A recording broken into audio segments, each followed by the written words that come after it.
What's happening, everybody? It's your resident supervillain, Mr. J. Washington here, and I'm switching it up a little bit. Normally we kept hearing about TV and films from me, but you also know there's another side of me, the side that used to be a professional wrestler. And I want to talk about what's going on in the WWE, more so the greatest Royal Rumble that is coming up this Friday from Jeddah, Saudi Arabia. Now, the event seems to be stacked. The card is massive. You have Rusev versus The Undertaker in a casket match. You have Kalisto versus Cedric Alexander for the Cruiserweight Championship. You've got The Bar versus the Deleter of Worlds for the Raw Tag Team Championships. You have the Usos versus the Bludgeons for the SmackDown Championships. You got John Cena versus Triple H. You've also got Brock Lesnar versus Roman Reigns for the Universal Championship inside of a steel cage, I believe. Yes, not Hell in a Cell, steel cage. And the greatest Royal Rumble ever, which will feature 50 competitors.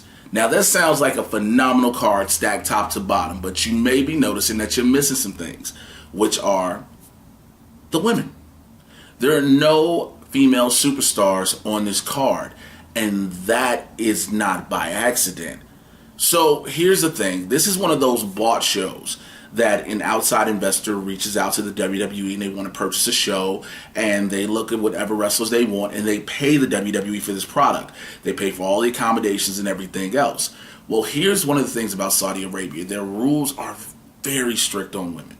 There were even rules that women couldn't be on the event. They weren't allowed at the event. They can't be on the card. They can't be advertised. Women couldn't even be on the conference calls when it came to promotion for the event. And there's a balance right now, 50-50, people who are like, well, it's that country's rule, versus people who are like, well, the WWE should not have taken the event if that was the case. Here's the problem I think we all have to see as a whole. Yes, the WWE has stepped up their game when it comes to inclusion and respecting the women wrestlers. You know, even calling them superstars, no longer calling them divas. But again, this is a purchased event and outside the United States.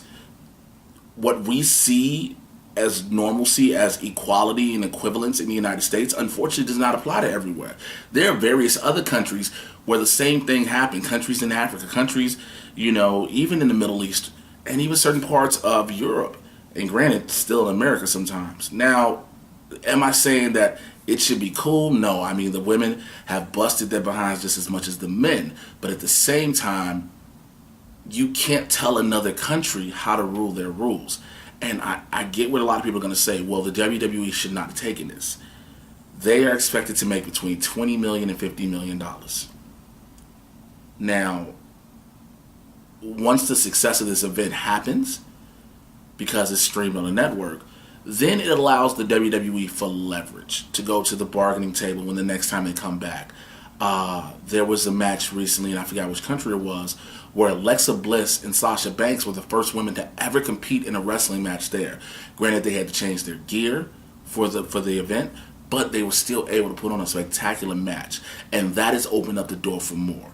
So I think you have to have one thing happen to allow the rest to come. Yes, I know there are many people who are like, the WWE should have just not done it. This is just ludicrous, blah, blah, blah. Yeah, a lot of us are going to have that. But again, this is not an event that is taking place in the United States. This is an event that's taking place in a kingdom that was purchased by a prince. You get what I'm saying? This is not just a regular investor. This is a prince who is paying for all of this. Air travel, accommodations, the ring setup, blah, blah, blah. All of that. A prince is paying for this. And it's someone paying. You can call it an investor. It's royalty in that country. So what their law is, unfortunately, is law there. It's sad, don't get me wrong. I would love to see the women do their thing, but I don't know. I think we have to allow this one to happen, then the next one. Now, if they go back and they can't, that's a whole different ball game. The WWE shouldn't do it. But let's see if they can kick the door open with this event. Let's see what happens, because now the WWE has done so much, so let's see what happens. But this is what I want to do. Let me know your thoughts and comments right down below, okay? Like, subscribe, click on the notification bell. Let people know you're watching this. Again, I'm putting out different stuff for you guys. I just want to make people think as a whole, all right? And make sure you follow me on Twitter and Instagram at Mr. J. Washington. It's MrJaywashington. And also, check out the Trusty Sidekick podcast with myself and Bobby Hill. We get you caught up on everything in the Marvel and DC live action cinematic universes, as well as the Wrestling Compadres Slamcast with myself, Johnny LaQuasto, Scott Narver, and Dale Rutledge. I'll holler at you guys later. Take care. I'm out here. Peace.